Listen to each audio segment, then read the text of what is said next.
లక్ష్మి తన పెద్ద కోడలు ఇద్దరూ కలిసి కొన్ని తినుబండారాలని పెద్ద పెద్ద డబ్బాల్లో సర్దేస్తూ ఉంటారు. అప్పుడే వచ్చిన జాను వల్ల అన్నయ్య ఏంటి పెద్ద పెద్ద డబ్బాలే నింపేస్తున్నారు అని అడుగుతూ ఉండగా, జాను వాళ్ళు వెళ్తున్నారు కదా అందుకనే అని అతని భార్య సమాధానం ఇస్తూ ఉంటుంది. ఇక ఇక జాను రూమ్లోకి రాగానే, జై తొందరగా రెడీ అవ్వు జాను, నాకు మీటింగ్ ఉంది, వర్క్ ఉంది అంటూ ఫోన్ మాట్లాడుకుంటూ బయటికి వెళ్ళిపోతాడు జై.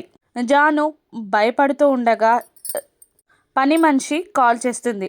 మేడం, రాత్రి పాలల్లో మత్తుమందు కలిపిన విషయం సార్కి ఈరోజు గుర్తు రాకపోవచ్చు, కానీ రేపు గుర్తొస్తే మీ గతేంటి మేడం అని పని మనిషి బెదిరిస్తుండగా, నీ దగ్గర ఏదైనా ఐడియా ఉందా అని జాను అడగగానే, మేడం అది మీరు ఇప్పుడు పుట్టింటి నుండి వస్తున్నారు కదా, మీ పుట్టింటి నుండి ఎవరినైనా తీసుకొచ్చుకోండి మేడం, మీకు తోడుగా ఆయనకి దూరంగా మీకు సేఫ్టీగా ఉంటారు అని పని మనిషి ఐడియా చెప్పగానే, అలాగే అని మెరిసే కళ్ళతో చెప్తూ ఉంటుంది జాను. అందరూ హాల్లో ఉండగానే ఇక జై ఇలా అంటుంటాడు, బయలుదేరదామా జాను అని అడుగుతూ ఉండగా, అలాగే వెళ్దాం సార్, మనతో పాటు బామ్మ కూడా మన ఇంటికి వస్తుంది అని జాను అనగానే కోపంగా బామ్మని చూస్తూ మనసులో ఇలా అనుకుంటూ ఉంటాడు జై. మా ఇద్దరి మధ్యలో నువ్వెందుకే ముసల్దానా అని మనసులో అనుకుంటూ, నువ్వెలా వస్తావో నేను కూడా చూస్తా అని ప్లాన్ వేసుకుంటాడు జై.